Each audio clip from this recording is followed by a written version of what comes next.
अस्सलाम वालेकुम नाजरीन, मैं हूं जुनेद जमाली और आप देख रहे हैं हालात मीडिया न्यूज़। आज की इस खास और बड़ी रिपोर्ट में हम बात करेंगे तमिलनाडु की सियासत में आए उस तारीखी बदलाव की जिसने पूरे मुल्क में कोहराम बर्पा कर दिया है। साउथ सिनेमा के सुपरस्टार थलापति विजय यानी जोशिफ विजय चंद्रशेखर अब तमिलनाडु के नए वजीर आला बन चुके हैं। फिल्मों से सियासत तक उनका सफर अब पूरे मुल्क में बहस का मौजू बनता जा रहा है। आज की इस तफसीली रिपोर्ट में हम आपको बताएंगे कि इंतखाबात कैसे जीता गया, अवाम ने विजय पर भरोसा क्यों किया, हलफ बर्दारी तकरीब में क्या हुआ और वजीर आला बनने के बाद विजय सरकार ने कौन कौन से बड़े फैसले लिए। तो पूरी रिपोर्ट आखिर तक ज़रूर देखिए।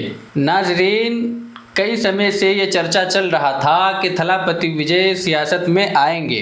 उनकी फिल्मों में हमेशा गरीबों, नौजवानों और अवाम की आवाज़ दिखाई देती थी। आहिस्ता आहिस्ता उनकी मकबूलियत फिल्मों से निकलकर सियासत तक पहुंच गई। उसके बाद विजय ने अपनी पार्टी तमिलगा वेत्री काज़गम यानी टीवीके को मजबूत करना शुरू किया। उन्होंने गाँव-गाँव जाकर लोगों से मुलाकात की, नौजवानों को जोड़ा और बदउनवानी, बेरोजगारी और तालीम जैसे मसाइल को उठाया। विजय बार बार कहते थे कि सियासत सिर्फ इक़्तिदार के लिए नहीं बल्कि अवामी खिदमत के लिए होनी चाहिए। तमिलनाडु असेंबली इंतखाबात के दौरान विजय की रैलियों में भारी भीड़ देखने को मिली। जहां भी विजय पहुंचे लाखों लोग उन्हें देखने के लिए जमा हो गए। सोशल मीडिया पर उनकी तकारीर वायरल होने लगी।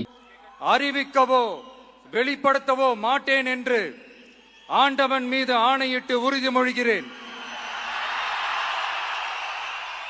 नौजवान ने खुलकर उनकी हिमायत की। विजय ने अपनी इंतखाबी मुहिम में 3 बड़े मसाइल पर जोर दिया। नंबर 1, नौजवानों को रोजगार देना। नंबर 2, बदउनवानी से पाक हुकूमत। नंबर 3, तालीम और सेहत के निज़ाम में बेहतरी। उन्होंने कहा कि तमिलनाडु को नई सोच और नई सियासत की ज़रूरत है। अब आइए जान लेते हैं कि अवाम ने विजय पर आखिर भरोसा क्यों किया। अवाम का कहना था कि लोग पुराने सियासतदानों से थक चुके हैं। वहीं विजय एक नए चेहरे और नई उम्मीद के तौर पर सामने आए। उनकी साफ शबीहा, गरीबों के लिए किए गए सामाजिक काम और अवाम से सीधा राब्ता लोगों को बहुत पसंद आया। खास तौर पर नौजवान तबका और ख़वातीन विजय के हक में खुलकर सामने आए। और तो और दोस्तों, इंतखाबी नताइज ने सबको हैरान कर दिया। वोटों की गिनती वाले दिन पूरे मुल्क की नज़रें तमिलनाडु पर थी। इब्तिदाई रुझानात से ही विजय की पार्टी बरतरी बनाती दिखाई दे रही थी। आहिस्ता आहिस्ता ये साफ हो गया कि टीवीके पार्टी तारीखी कामयाबी की तरफ बढ़ रहे हैं। जैसे ही आखिरी नताइज सामने आए, पूरे तमिलनाडु में जश्न शुरू हो गया।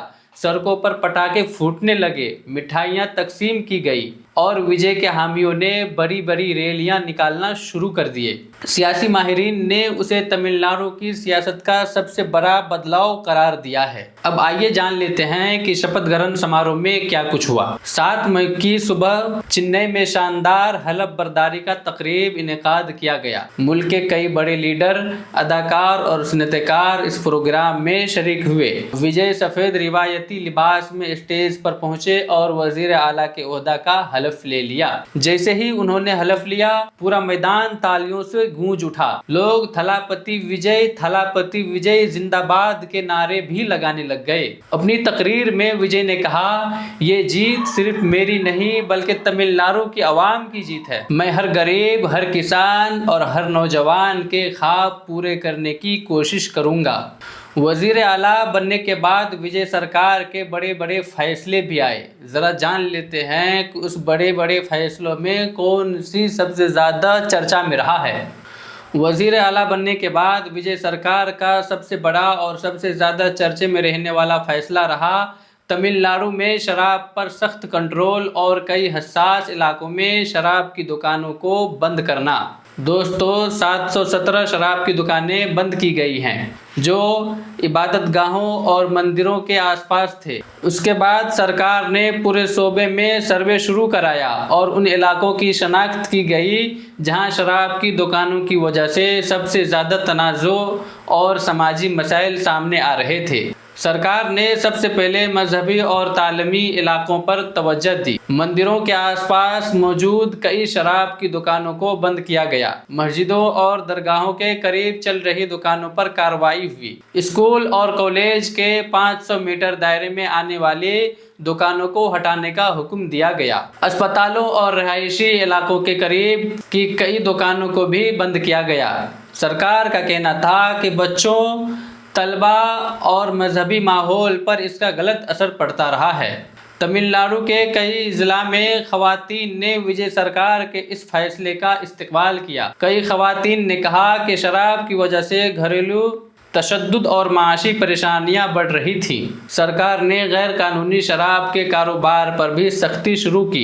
पुलिस और इंतजामिया को खुसूसी टीम बनाकर कार्रवाई करने का हुक्म दिया गया। साथ ही नशे की लत में मुब्तला नौजवानों के लिए बहाली मराकज और काउंसलिंग मुहिम भी शुरू की गई। विजय सरकार ने नौजवानों के लिए खुसूसी रोजगार स्कीम का ऐलान किया। सरकारी और निजी शोबों में नई भर्तियों पर जोर दिया गया। स्टार्टअप और छोटे कारोबार को फरोग देने के लिए नई स्कीमें शुरू की गई। विजय ने कहा कि गरीब बच्चों को भी अच्छी तालीम मिलनी चाहिए। उसके लिए सरकारी स्कूलों में स्मार्ट क्लास, नई इमारतें और डिजिटल तालीम स्कीम शुरू की गई। खवातीन के लिए हेल्पलाइन और फास्ट ट्रैक सिक्योरिटी सिस्टम नाफिज करने का ऐलान किया गया। गरीब खवातीन के लिए माशी इमदादी स्कीम भी शुरू की गई। किसानों का कर्ज कम करने और आबियाशी निज़ाम मजबूत करने का फैसला लिया गया।